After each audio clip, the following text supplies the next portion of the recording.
أعوذ بالله من الشيطان الرجيم. سبحان الذي أسرى بعبده ليلا من المسجد الحرام إلى المسجد الأقصى الذي باركنا حوله لنريه من آياتنا إنه هو السميع البصير. وآتينا موسى الكتاب وجعلناه هدى لبني إسرائيل ألا تتخذوا من دوني وكيلا ذرية من حملنا مع نوح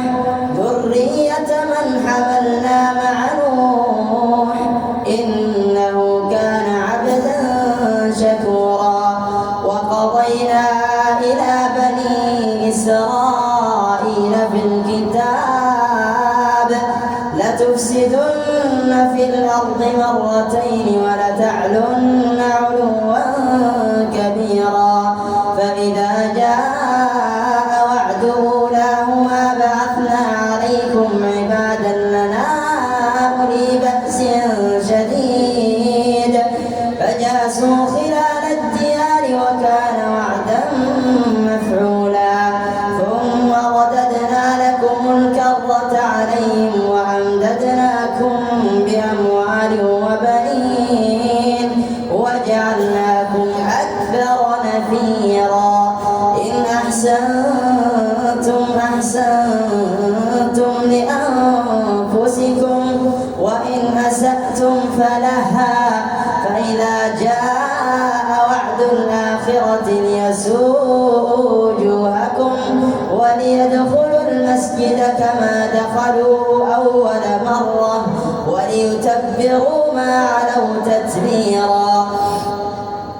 عسى ربكم أن يرحمكم وإن عدتم عدنا وجعلنا جهنم للكافرين حصيرا. إن هذا القرآن يهدي للتي هي أقوم ويبشر المؤمنين الذين يعملون الصالحات أن لهم أجرا كبيرا وأن الذين لا يؤمنون بالآخرة أعتدنا لهم عذابا أليما. ويدعو الإنسان بالشر دعاءه بالخير وكان الإنسان عجولا. وجعلنا الليل والنهار آيتين فمحونا آية الليل وجعلنا آية النهار مبصرة لتبتغوا فضلا من ربكم ولتعلموا عدد السنين والحساب وكل شيء فصلناه تفصيلا. وكل إنسان ألزمناه طائره في عنقه ونخرج له يوم القيامة كتابا يلقاه منشورا. اقرأ كتابك كفى بنفسك اليوم عليك حسيبا. من اهتدى فإنما يهتدي لنفسه ومن ضل فإنما يضل عليها ولا تزر وازرة وزر أخرى وما كنا معذبين حتى نبعث رسولا. وإذا أردنا أن نهلك قرية أمرنا مترفيها ففسقوا فيها فحق عليها القول فدمرناها تدميرا.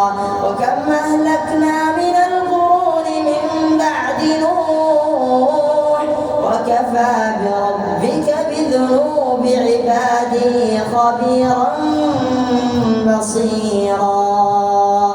من كان يريد العاجلة عجلنا له فيها ما نشاء لمن نريد ثم جعلنا له جهنم يصلاها مذموما مدحورا ومن أراد الآخرة وسعى لها سعيها وهو مؤمن فأولئك كان سعيهم مشكورا كلا نمد هؤلاء وهؤلاء من عطاء ربك وما كان عطاء ربك محذورا انظر كيف فضلنا بعضهم على بعض وللآخرة أكبر درجات وأكبر تفضيلا لا تجعل مع الله إلها